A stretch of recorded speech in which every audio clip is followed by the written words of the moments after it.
back to another episode of Questtec Tech Talks. As always, our goal here is to create a place for conversations from leading experts in their field and have them share their experiences and level applications in their solutions. Today we have a very specific topic you guys are going to listen to that Jordan Bunting sat in on with me. Jordan has been here for a long time, taught me a ton about level gauges and what we do in the field. And today we're going to talk very specifically about ball checks and steam applications. It is a topic that deserves some attention because it is something that is heavily overlooked in the field. It is something that is driven directly from boiler code and can cause the customer issues if not addressed correctly. So without further ado, thank you guys for joining in again. Take a listen. If you have any questions, always reach out to myself, Jordan, anybody in inside sales, and we're here to help. Hey, good morning. This has been Coutee and Jordan Bunting this morning with another Questtec Tech Talk. Good morning, Jordan. Hey, good morning, Ben. All right. Well, it is a rare thing that Jordan and I are both at the office at the same time, so we wanted to take advantage of it and try to knock out another topic for you guys. And we have something very specific for you today in the world of steam applications, something that is very heavily dictated by boiler code and often overlooked in the field, and something that should be focused on. We should have a plan for it up front. So we want to give you a quick breakdown of what that is and how to look at them. That is the ball checks within steam service specifically. Yep.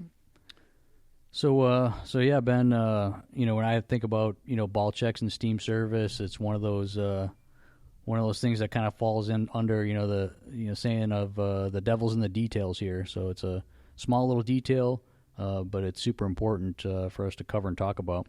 Absolutely. I think for anyone, the idea that ball checks come standard with the level gauge is just now the norm, especially when you're inside a refinery or chemical plant. Somebody that always has a little bit of steam, but it's not the main thing they do with their level. Mm-hmm.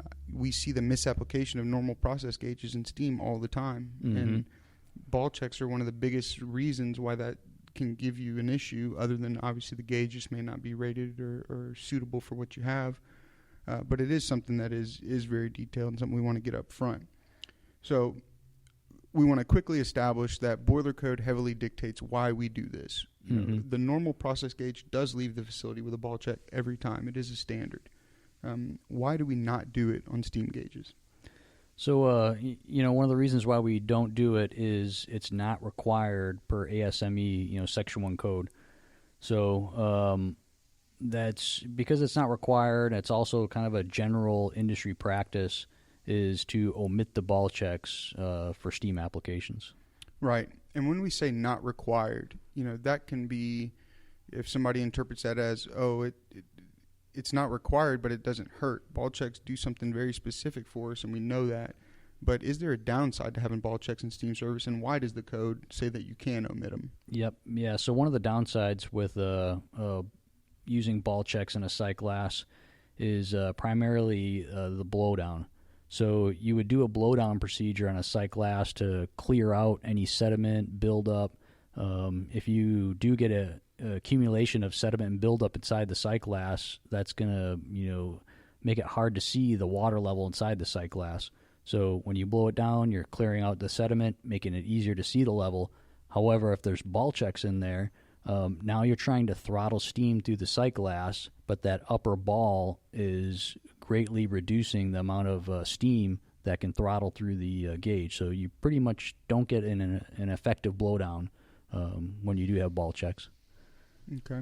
Yeah, and that is one of the biggest things I hear typically, or it's one of the things that let people know that they have ball checks sometimes within their steam service. Yep. And that's what makes it so tricky to go out in the field and find these things. You're looking at a gauge, and you don't know if the valve has a ball check in it or not. The thing for me is to try to identify if the gauge itself was specified for steam, and that usually gives you a good idea if the valve was specified for steam as well. So when we look at ball checks within steam service, again, code dictates how we do those. It says you can omit them, but when we do use them, what makes them different than a normal process ball check? Yep. So, just to summarize a process ball check, those ball checks in the upper and lower are both horizontal moving ball checks.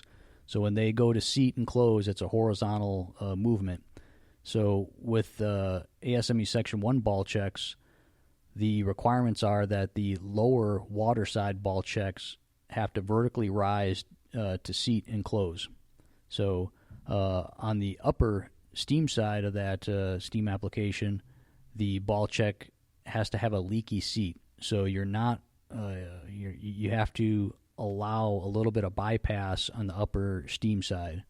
So somebody also might take the stance, why am I using ball checks if the upper side is going to be leaky anyway? But that's kind of the main difference there. Yeah, and that's one of the main reasons that I would say more often than not, don't have ball checks in our steam service level gauges. There is for me, there's a somewhat of an easy way to identify in the field if it has ball checks in it and they were done correctly. And for me, it's the simple fact that within any of our normal steam valves, we can't achieve vertical rising within that valve body. And I don't think anybody can. So it's got to be, one, you see it externally mounted in line, and you'll see the inlet and the outlet port are on two different planes because you have that vertical rising. Or you'll see kind of an enlarged and elongated union connection between the valve and the gauge at the bottom side where the vertical rising can be achieved down there as well. Give me an example of one of the times you were in the field or one of the applications you typically see this on, and I'll do the same because I think there are a few specific times and places that we do see these, or there's times that we need to be cognizant of it, or we just need to ask the question. Yeah, so if I'm in the field, walking down a gauge, doing a survey, and I do identify that there's ball checks there, I'm going to follow suit and spec out a replacement that has ball checks. So, if it's a steam application and I don't see any indications of ball checks, then I'm going to, clearly write, in that survey that, no ball checks. And that's one thing to run past the customer. You don't want to just make your own decision, move on. It should be a clear understanding, a clear plan between, the vendor rep and the end user. That's always that one. It's not difficult, but when you talk to an end user about that application and you say, "Hey, you don't have ball checks right now. They are available. Would you like to use them the next time?" The answer is typically always going to be yes. Yes, we want the ball checks. I think it deserves a further explanation, for what the downside is. The blowdown is a major one. The sediment, and having these false levels just because the ball checks are, it just gives you another layer of maintenance at the end of the day. Yep, it's more complicated. It's important. I think for me, I'm seeing it more on the high pressure because of the way we can do those. We've got some great examples of using the external, hexagonal ball check arrangement. And again, it'll be done in line in the bottom connection. And you'll notice the inlet outlet port are on two different planes. That alone, that portion of it, the fact that the inlet and outlet port are on two different planes, has caused me issues in the field with replacements because now your visible connection versus your center to center are a little bit different. It's not just a straight through connection anymore. If we go exactly with what they had before without that vertical rising ball check, we have a little bit of a different dimension to achieve when we add in that vertical rising. Yep. It can impact your minimum center to centers that you can hit, and it's when you're doing a like in kind replacement, but you're adding in the ball checks, it is just going to be a little bit different than they had before, and they have to understand what they're getting is a little bit different. I think that's the biggest example of what I've seen in the field is how it changes the arrangement just slightly. Now, if we're doing it up front, we're speccing it out, and we draw it, we know it's okay, but the customer just has to understand either your visible shifts a little bit or changes.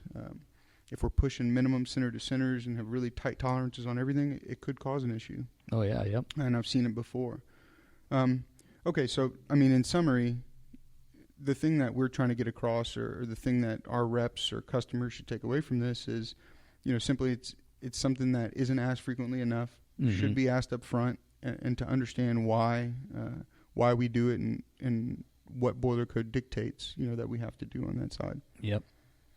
Yeah, so there's clear difference between process ball checks and steam process, And then within steam applications, there's the two methods. Omit the ball check, and if you're using ball checks, then follow all the requirements in Section 1 A18. Agree or disagree that 95% of steam gauges we send out don't have ball checks? I would agree to that.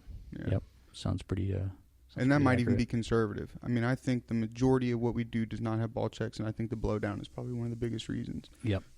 The fact that boiler code doesn't call for them, the fact that it leaves an extra layer of maintenance in the field, something for the operators and those guys to be aware of, it may cause more problems than it's worth. And I think for me, it's getting the customer to understand that it's not just the easy process. Yeah, we want ball checks. We want ball checks in every process gauge. You get them whether you ask for them or not.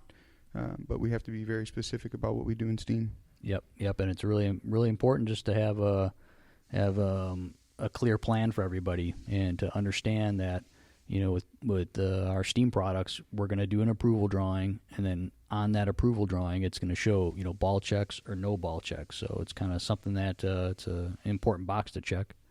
Absolutely. I think once you know to look for it from the field perspective, then it shouldn't cause you any issues. Yep. All right. Well, I appreciate it, Jordan. Thanks for joining in. Cool. Thanks, Ben. We hope to bring you guys some more topics here soon. Again, if there's anything that has given you trouble in the field, application specific, that you want us to cover, by all means, send a note to Jordan and myself or anybody here in the facility, and we look forward to bringing you guys some more information.